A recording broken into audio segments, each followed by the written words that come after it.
Sirach chapter 11. If a poor person is wise, he has good reason to be proud. He will be thought of as someone great.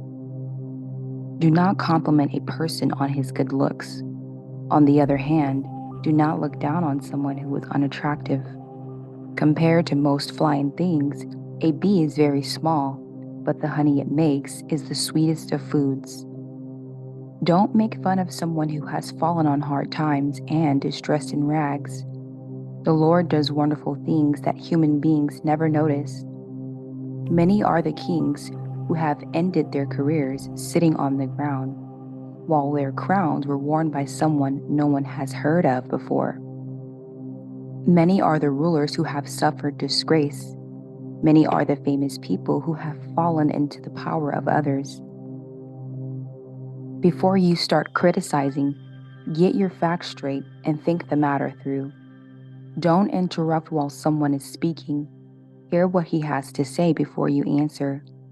Don't get into an argument over something that is none of your business. Don't take part in decisions that are being made by sinners. My child, don't get involved in too many things. If you try to do too much, you will suffer for it. You won't be able to finish your work, and you won't be able to get away from it either. For instance, here is someone who never stops working like a slave, but gets further behind all the time. On the other hand, someone else may be very poor and not up to his task. He may be slow and may need help, but the Lord is pleased with him and pulls him out of his bad situation.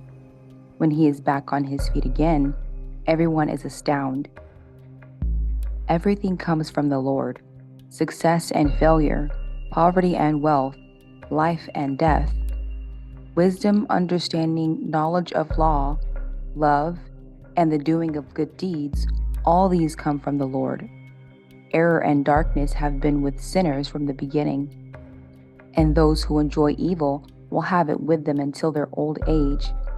The Lord's gifts to religious people are gifts that endure. If He approves of you, you will always be successful. Someone may grow rich by working hard and denying himself pleasure, but what does he get for it? He says to himself, "Now I can finally sit back and enjoy what I have worked for." He has no idea how long it will be before he must die and leave his wealth to others. Stand by your duty and stick to it. Grow old at your work. Don't be jealous of what sinners achieve. Just stick to your own work and trust the Lord. It is very easy for the Lord to make a poor person suddenly rich. Devout people will receive the Lord's blessings as their reward, and that blessing can be given in any moment. Don't be concerned about what you need or what success the future holds for you. On the other hand, don't think that you have everything you need or that nothing can go wrong for you in the future. When things are going well, people don't think about hard times, and when things are going badly, they forget about prosperity. The Lord can easily wait until the day of our death to reward or punish us.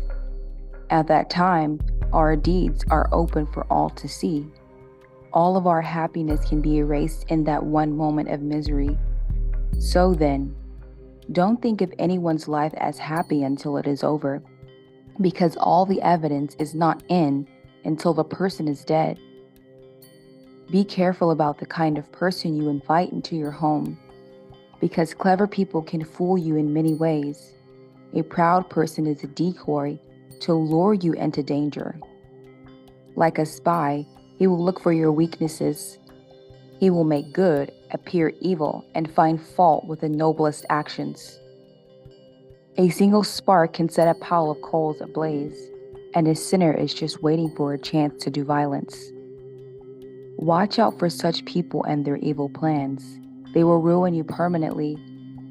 If you bring a stranger home with you, it would only cause trouble, even between you and your own family. Chapter 12.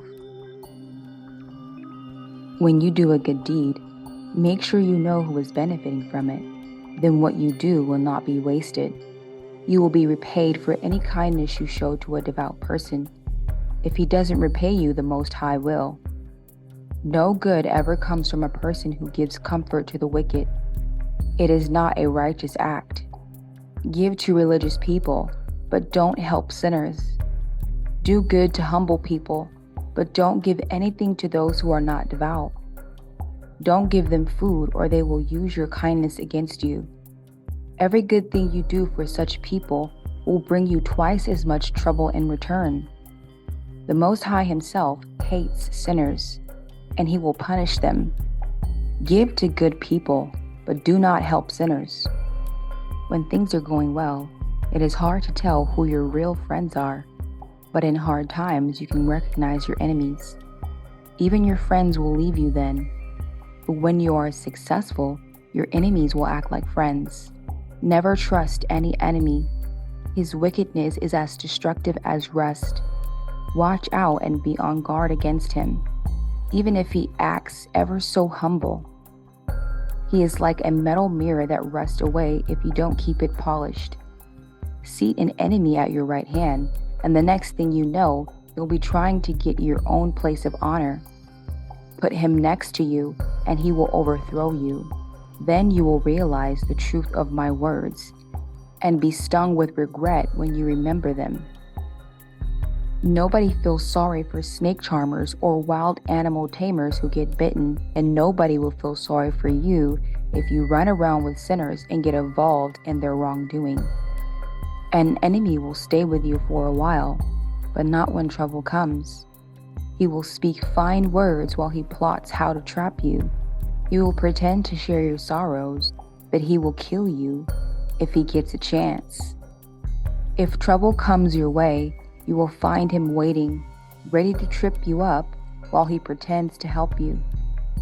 He will be a different person then, rubbing his hands, nodding his head, and spreading rumors about you.